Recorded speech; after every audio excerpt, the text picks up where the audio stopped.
Good morning, everybody. Good morning. Say good morning. I want to establish that you're awake. Not quite so bright-eyed and bushy-tailed as yesterday. What a fantastic evening. By the way, looking at that sort of amalgam of images, don't you sometimes feel that we're all growing old together? It's really lovely. But anyway, there we are. Welcome back. What a fantastic evening. So let's just give a round of applause to everybody who was involved in organising such a brilliant evening. And it took some organisation. Extraordinary venue. Just one tiny piece of housekeeping before we start plenary proper, and that is the silent auction now stands at €3,300. So we're only short €700 for us to make our target of 4,000. So please dig deep, give generously. There's some terrific things on offer, and I would encourage you to let's make up the shortfall for such a worthy cause. Now then, last year, many of you will remember a terrific keynote we had from our next keynote speaker, Steve Cryne. Steve is the President and the CEO of the Canadian Employee Relocation Council. As you all know, a leading provider of professional education and information in relo industry in Canada. The CERC also works with government to design regulatory frameworks which support workforce mobility.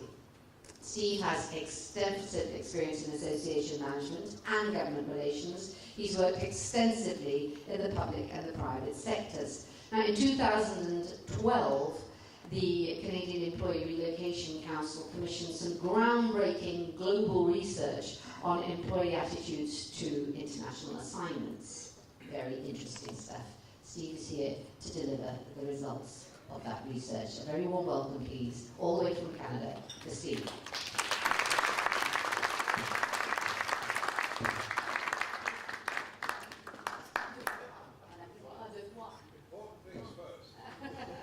Pretty woman on stage, what are you going to do? Good morning. How is everybody this morning?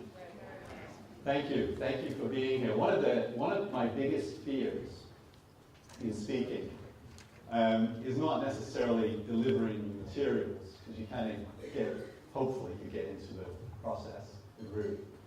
But it's whether anybody's actually going to show up other than the AV guys. So thank you so much for taking time to come and hear what some of the results of our groundbreaking research that we did last year.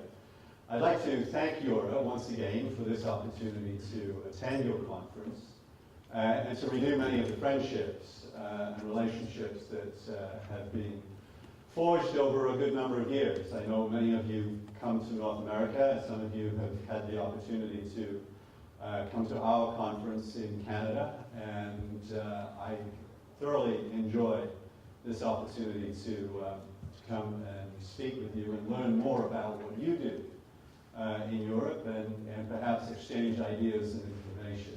Because, you know, part of our role as associations, EuRA and CERC and others, or Worldwide ERC, is to provide that leadership and that thought leadership within the industry about where our industry is going and how we can shape that, how we can provide you with the tools, reduce some of the barriers that preclude the free movement of people. So this morning, I'd like to perhaps, I won't spend a lot of time speaking about the things that we do in Canada. Thank you for that kind introduction, because you did cover off some of the content about some of the things that we do. But I want to spend time this morning, I want to set the groundwork, if you will, the context around why we did this research. I'll explain some of the background in the research that we conducted, and then some of the key findings that I think would be of interest to you as we go through. So just very quickly, this is there we go. This is a little bit about our association. We've been around for just over 30 years.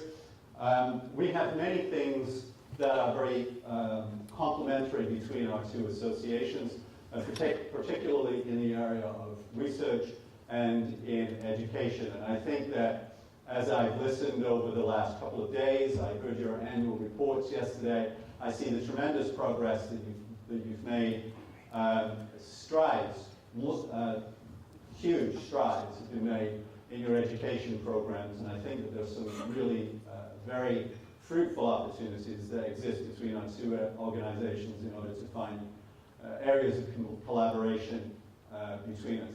One area where I think that there is diversity between our two associations, and that is in the area of what we call advocacy, and that's our government relations portfolio, and we have a very robust and active role in that area.